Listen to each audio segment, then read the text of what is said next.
What's going on, everybody? Thanks for tuning into another video. I am back here working on the CRX. If you tuned into the last video, I believe I was doing the spark plugs on the CRX. It was actually running, there's my block. It was running a little weird, so I pulled the plugs and I saw that one was already on its way out. So I ended up replacing the plugs and I took it around the block, and it was still having a little bit of an issue, and it felt really fuel related this time. So I went up one by one and unplugged the injectors, and there was a little culprit. Pull the injector off the clip, and it was still doing the same issue. So I'm pretty sure a couple of the injectors are bad. I have a brand new set of the same flowing style injectors. The tune might need to be modified a little bit after I put these injectors in, but let's try it out to see if it clears up the issue. Also, I have a box that just came in last night, and let's see if you guys in the next couple seconds realize what this is before I start unboxing. So I'm just gonna set my camera up right here. I'll set my phone up, and I will start taking this apart.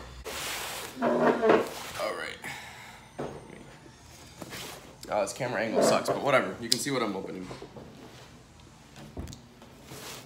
Let's see. And this knife is dull.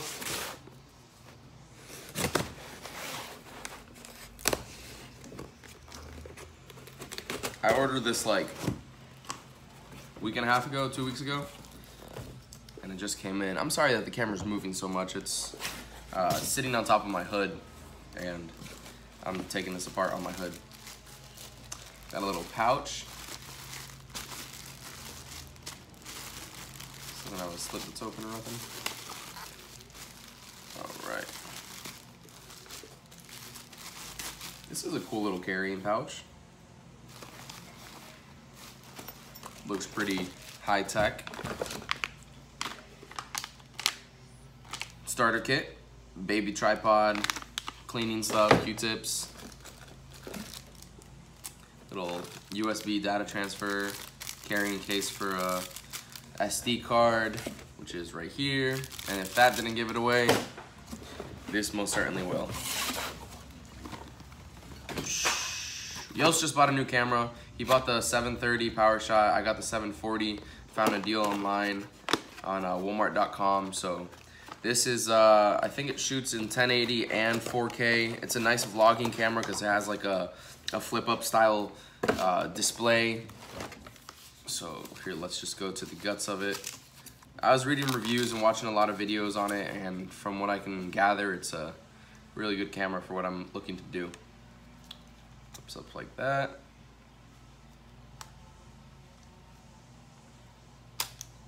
Flash. I wonder if the battery's already in here. Trying to turn it on.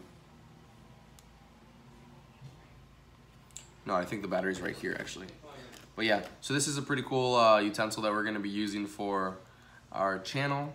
And yeah, I can't wait to be using this. I'm not gonna use it for this video specifically because I still have to like set it up and whatnot and go through the editing software that I have on my laptop to try to find the ins and outs of this camera and whatnot, but definitely a great addition to the channel. All right, so I got like a whole 30 seconds to a minute of playtime on the camera before the battery actually died.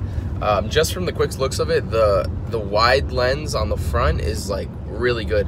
I'm holding the phone right now on the little tripod at like this distance, and this is how you see my face. On the camera, it's like this far for that extended distance.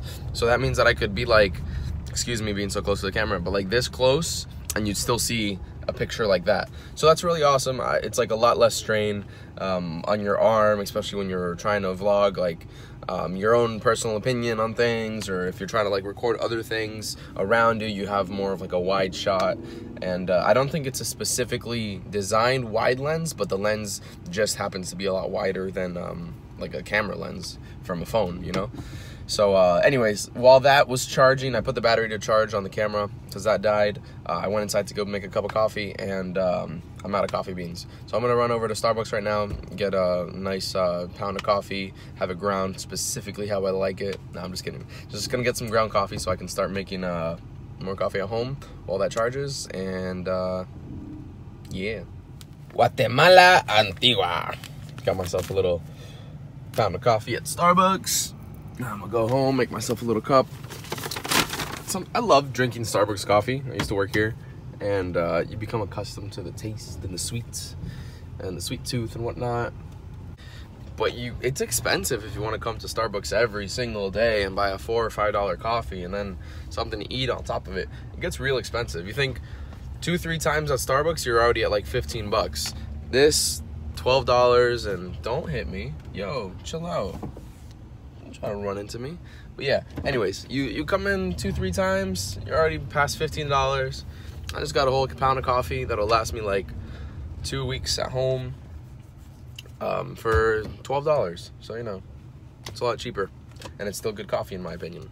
So yeah, I'm gonna go home, make me a little cup, and work on those injectors. All right, so the battery charge is almost to 100% on the camera battery, and I'm dropping stuff on the floor.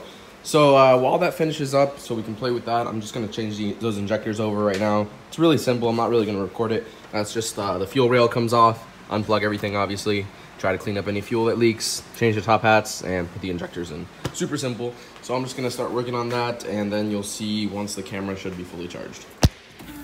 All right, I'm gonna try a little cold start. The new injectors. Right off the bat, the idle is a lot better than before. Oil pressure, obviously good. I'm pretty sure my wideband sensor is bad. I tried taking it out the other day and it was reading just there it is, 14.7. That pretty much means that it's dead. I need a new sensor. But yeah, I'm gonna let it warm up a little, and then I'll go and unplug each injector to see if it changes anything. Well, it warmed up a little bit, but even at idle, it's misfiring. Let me show you. And that's not just the aggressive cam. Like you see, it just shut off there. Never have that issue before. It normally starts and idles perfectly. You can hear it.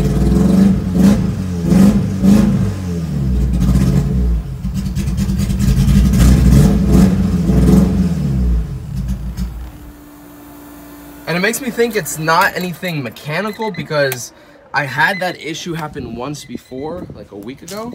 It started doing that little like misfire thing, and as I was driving, it cleared up like instantly, like something turned on or off per se, and then it just drove perfect. Then when I took it out the other day when I was gonna go to work and it started raining, it started doing that misfire out of nowhere again, and then like 10 seconds before, it wasn't doing it at all.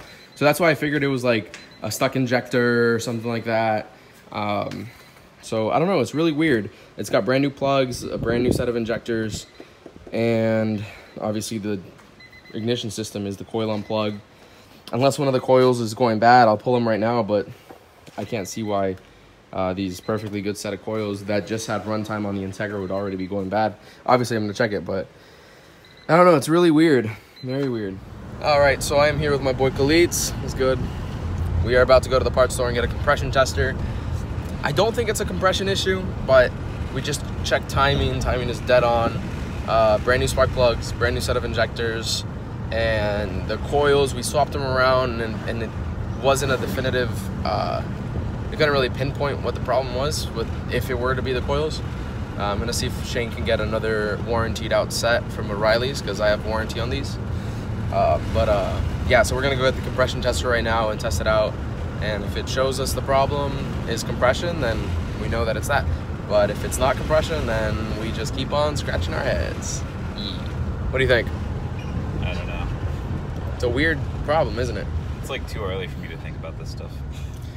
Yeah, and we got some friends getting together on Friday and Saturday for a little event, just for like a little get together and whatnot, and we were gonna all cruise in Orlando and have some fun with the cars. But unfortunately, if I can't figure out the CRX, then I will be carless, and that would suck. But yeah. Yeah, you can throw it in the trash right there.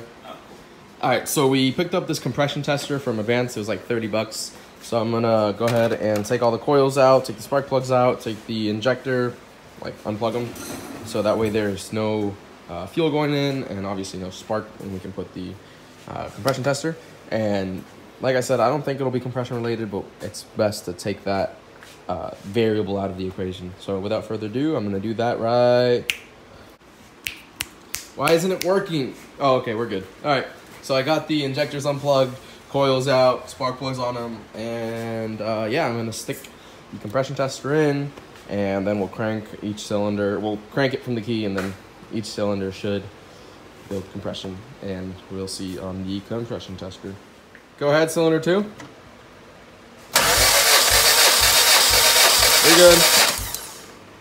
Over 210 on cylinder 2. It's like 215 right there. Adapter got stuck in there. What I'm probably gonna do is get this and put some Loctite on it, and then bring it right there so then it can Loctite on. I don't have a socket that can fit down in there. I think it's an 18 head, and an 18 head isn't fitting within there. So we'll figure it out. But now we got cylinder 3 on there. You wanna go ahead? Stop. Keep on going. Man, that compression is like over 240. Holy crap. Let me try 4.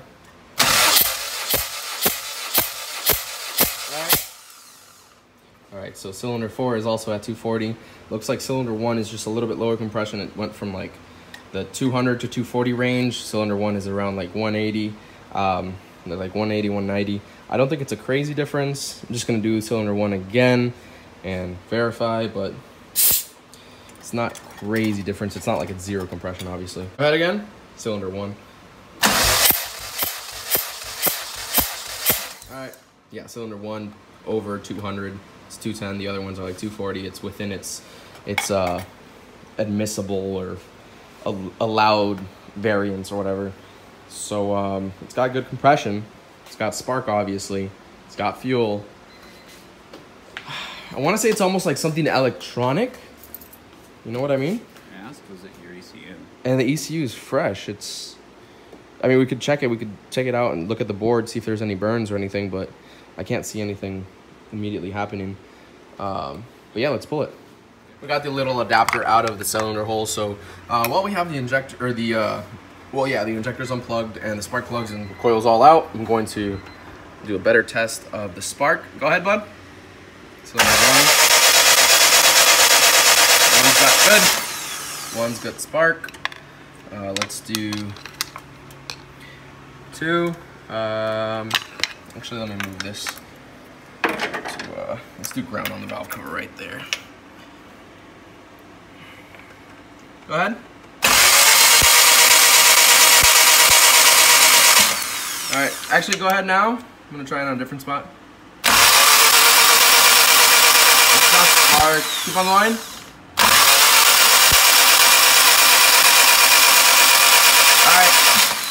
They all have spark. I don't know if I was holding the camera at a good angle, but they're all getting spark. They look, you know, strong enough, I would assume, but you never know. I'm pretty sure I have to say it's probably ECU related or some type of wiring related, you know? Fuel management. Fuel management? Possibly, yeah. I mean, it's a new harness, brand new from Monotech. Coil on plug harness from Britain Racing is in perfect condition. Maybe something inside of the ECU let go. Who knows? Yeah, my pump's good. It's giving good fuel pressure, and it's running like here.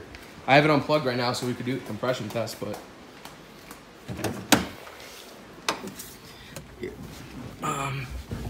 which, by the way, this fuel pump relay harness from Britain Racing makes everything so easy. See, the pump's running perfect.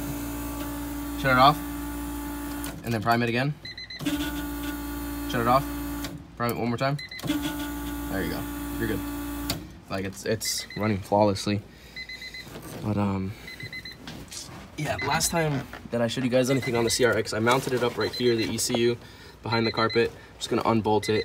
And Khalid's brought up a good scenario. You said that if when I moved the ECU and everything, it might have caused something, but it was already having the issue before I moved the ECU. So it's not like any wire got moved from that point forward. So, but one thing that could have stayed constant is a possible burn in the ECU, right? Yeah. So we're gonna drop that right now, unplug it, and check it out. All right, so I have the ECU out. It's gonna take the top cover off. It is, in Khalitz's words, all dented. All dented. It's trash cover. But I'm no wizard when it comes to ECUs, but a burn is a burn, and those types of things shouldn't be hard to tell. Obviously, this is the guts portion. We can flip it over right here and look at the underside, see if there's any visible burns. Sometimes it doesn't even be a burn, it could just be cracked solder. Really? So let's check it out. This one is kind of nasty right there. Let me see what that's for. Q30 and Q26. We'll look that up what it is right now. It looks a little nasty right there, but this looks like it's still holding in place. Yeah, leaf isn't probably the best thing you want in your ECU. Yeah, right? You saw that? There was a little piece of leaf in here. I don't know if you guys saw it on camera. But it doesn't look insanely bad or nothing.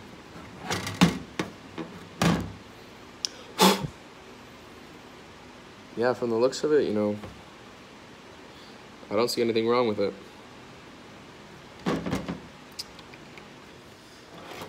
Big shout out to Burton Racing. I actually had another ECU already here from him. He had sent it out to me a couple weeks ago when I was having some other issues, just in case if it was the ECU. In this instance, I'm not 100% sure, since I'm not like an ECU wizard or nothing. I'm not a wizard of any kind. So, but the good thing is this is already set up for coil on plug as well. It has the board or chip, whatever you want to call it, already in there. Literally all I have to do is take it out of this board, or take the board out of this ECU, as well as the chip, and drop it right into here, and it should be able to have the same exact tune and all the same calibrations and everything.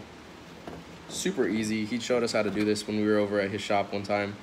But yeah, I'm just going to transfer everything over right now, and it should be good to test out again. All right, I have the coils, spark plugs, plate, everything back in, bolted down, injectors back in, fuel pump back plugged up. New ECU is in. The coil unplugged, transferred over, the chip transferred over. Everything should still be working. Let's see if it took away the misfire. Or took away the starting. Oh, maybe sometimes the chip has to load onto the ECU by switching on and off a couple times.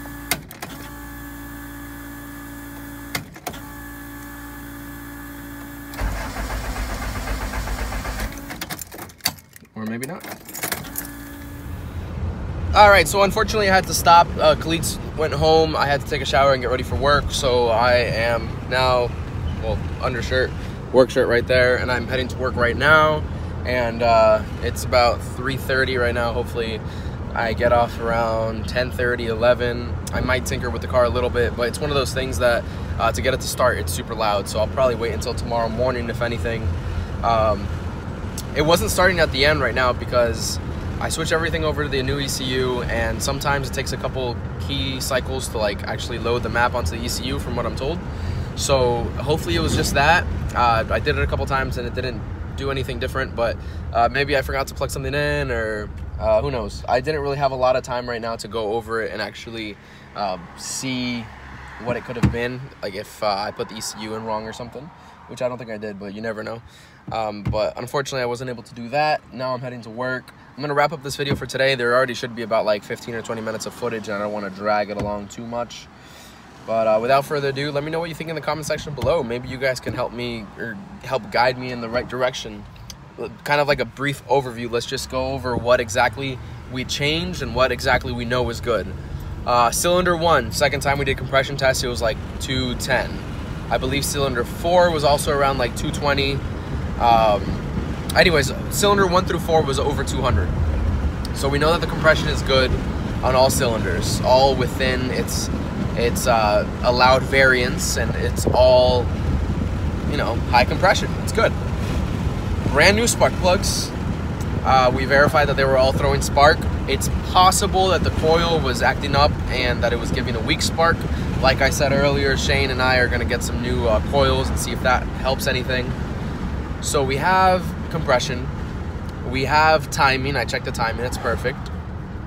We have fuel because, well, we know that they're brand new injectors, and with the old set it was doing the exact same thing. So I feel that rules out the fuel injector problem. Whatever, I could be wrong. Fuel pump is priming perfectly. I have a bunch of gas in the tank, and it's not old gas, it's freshly filled from the other day. So fuel should be good. We have spark for the most part, because like I said, we're gonna change the coils in the next couple days. Timing and compression. The car should run.